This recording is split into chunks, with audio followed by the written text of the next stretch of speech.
Welcome to the slop farm. Enjoy the video. You start by making the machine safe and visible. You must isolate power and stabilize the crane.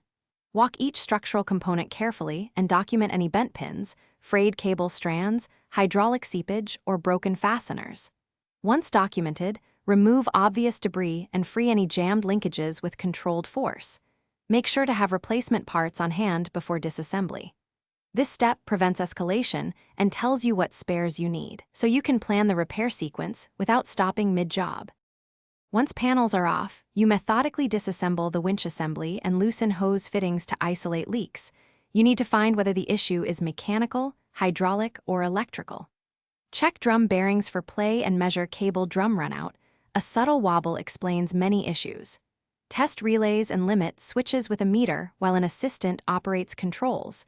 This isolates intermittent faults. For hydraulics, connect a pressure gauge and stroke cylinders to locate internal leakage or blocked return line. You reinstall new components and tighten everything to manufacture torque values. Do not improvise with mismatched pins or makeshift clamps. After refilling fluids and bleeding trapped air from hydraulic lines, power up the crane and exercise all motions slowly to seat parts and reveal any remaining issues.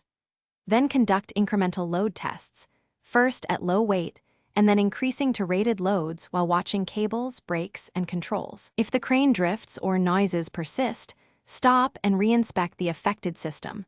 Addressing the root cause avoids. Thanks for watching. Consider subscribing if we helped you today.